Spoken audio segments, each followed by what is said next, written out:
అదేవిధంగా మిత్రుడు డిఏల గురించి మాట్లాడిండు. ప్రతి నెల మొదటి తారీఖు నాడు జీతాలు ఇవ్వడానికే తలప్రాణం తోకకు వస్తుంది.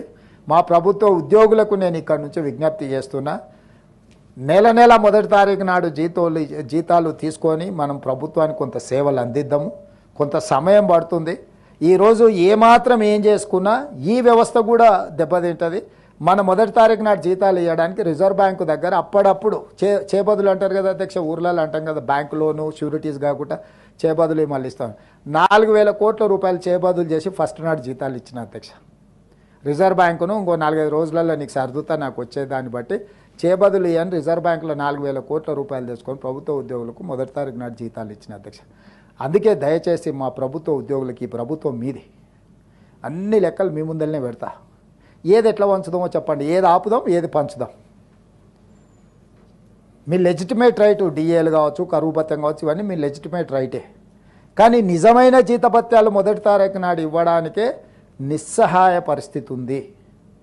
నిస్సహాయ పరిస్థితి ఉన్నప్పుడు అప్పుడప్పుడు మనకు జ్వరం వచ్చినప్పుడు పథ్యం పాటిస్తాం అధ్యక్ష. మీకు ఐడియా ఉంది కదా అధ్యక్ష.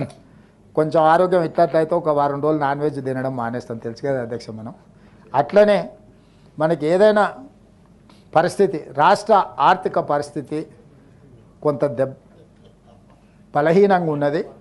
మా ప్రభుత్వ ఉద్యోగస్తులందరినీ నేను విజ్ఞప్తి చేస్తున్నా, అదనంగా ఏం కోరికలు కోరకండి.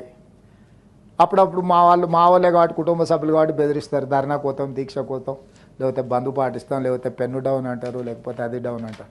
ఏది డౌన్ అన్నా మొత్తం ప్రభుత్వం డౌన్ అయిపోతుంది. వాస్తవంగా అమ్ముదామన్నా మా దగ్గర ఏం లేదు, మా దగ్గర మా సొంతంది ఏదైనా ఉంది అమ్మి పెట్టినా సరిపోదు. మనందరం జపాన్లో ఒక పద్ధతి ఉంది, నిరసన తెలపాలనుకుంటే ఒక 2 గంటలు ఎక్కువ పని చేస్తారంట అక్కడ ఉత్పత్తి. అంటే ప్రభుత్వానికి నిరసన తెలపాలనుకున్నప్పుడు జపాన్ లాంటి దేశంలో ఉద్యోగస్తులు ఒక 2 గంటలు అదనంగా పనిచేస్తారంట. అట్లాంటిది ఏదన్నా నూతన విధానాన్ని మా ప్రభుత్వ ఉద్యోగస్తులు తీసుకొని రోజుకొక 2-3 గంటలు అదనంగా పనిచేసి మా ప్రభుత్వానికి నిరసన తెలిపి ఆదాయాన్ని పెంచితే పెరిగిన ఆదాయాన్ని తిరిగి మీకు అందరికీ పంచుతాం. ఆదాయాన్ని పెంచడం, పేదలకు పంచడమే ఈ ప్రభుత్వ విధానం.